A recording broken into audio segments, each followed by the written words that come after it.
Баршаңызға қайырлы күн. Дәмі өте керемет болып шығатын шоколадты торт дайындайтын боламыз. Менімен бірге болып, видеоның соңына шейін көріңіздер. Шоколадты бисквит дайындауға кірісеміз. Ол үшін пешке қоятын ыдысымызға суымызды, сұйық майымызды және құмшекеріміздің жарты бөлігін салып, үстінен какаомызды саламыз. Барлығын венчикпен жақсылап араластырамыз. Осы массамызды пешке қоямыз және қайнатамыз. Орташа отқа қою керек, үнемі астын араластырып тұруды ұмытпаңыздар.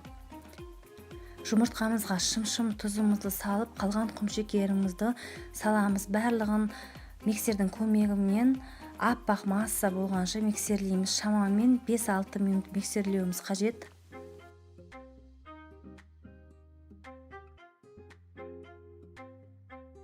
Біздің жұмыртқамыз көлем жағынан ұлғайған соң, шоколадты массамызды жайлап құя отырып, миксерлеуді тоқтатпаймыз. Барлық массамызды өзара араластыруымыз керек.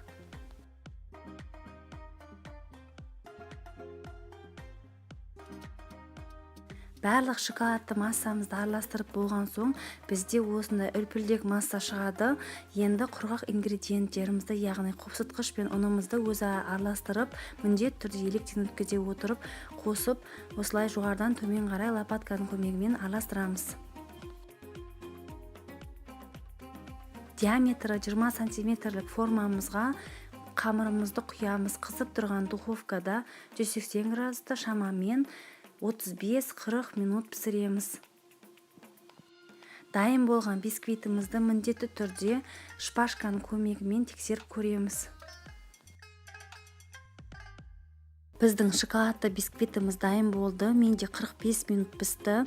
Енді оны формадан босатып, сонан соң толығымен суытуға қоямыз.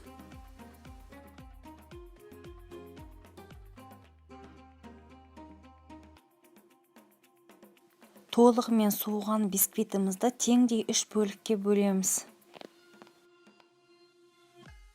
Біздің бисквитіміз арасы жақсы піскен және де өте нәзік болып шығады. Бұмен жұмыс істеген кезде абай болғандарыңыз дұрыс.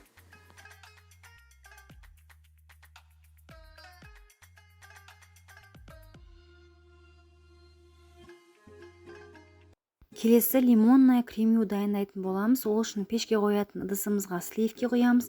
Менде свежие сливки, сүттен қосамыз. Және бір лимонның цедрасын алып, қосып, барлығын орташа отқа қоямыз. Осы массаны қайнауға дейін апаруымыз керек. Бөлек ыдысқа құмшекерімізді және 3 жұмыртқамыздың сарысын қосып араластырамыз.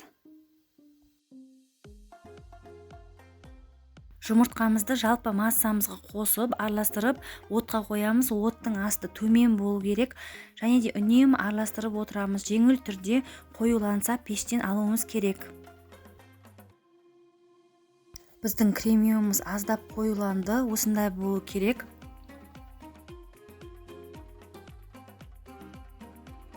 Сонан соң кремюмызды сүзгіштен сүзіп, арасындағы лимонның цедрасын алып тастаймыз.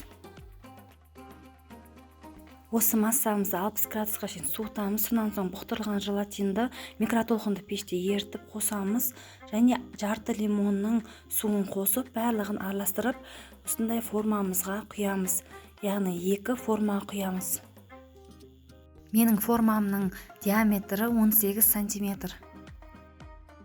Кремюмызды морозильникке қатқанша 1,5-2 сағатқа салып қоямыз. Қарақаттан муз дайындайтын боламыз. Ол үшін қарақаттың пюресін ысытамыз және оған құмшекерді салып, құмшекеріміз толығымен ерігенше араластырамыз. Алдын ала бұқтырылған желатинімізді ыстық қарақаттың пюресіне қосып, оны да араластырамыз.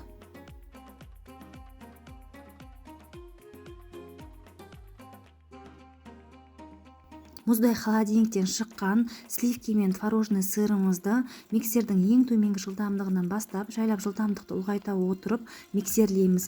Яғни еріген балмұздаққа ұқсаған масса шыққанша миксерлеуіміз керек.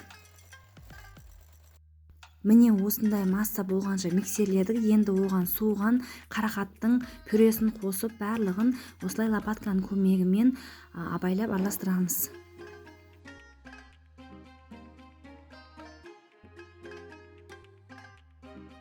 Біздің қарақаттан жасалған мусымыз дайын болды. Енді тортты жинауға кірісеміз. Атты подложкамызға кожамызды қойып, сыртына отстатный пленка және де кальцоны кигіземіз. Кождың бетінен мусымыздың жарты бөлігін құйып, осылай бір текті қылып жайып шығамыз. Сонан соң кремюді қоямыз, қайтадан кожды қоямыз, кождың бетінен мусты құямыз.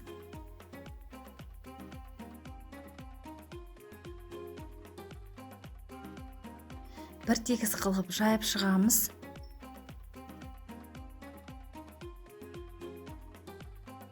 Екінші кремюмызды қоямыз және ең беткі жағын кожбен жабамыз. Бетін пищевой пленкамен жауып, холодильникке 7-8 сағатқа салып қоямыз. Біздің тортымыз дайын болды.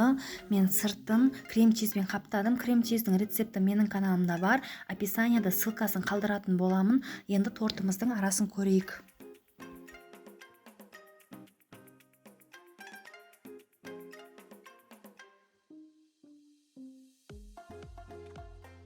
Тортымыздың арасы осындай болып шықты. Өте керемет және дәмділігінде сөз жоқ. Міндетті түрде жасап көріңіздер.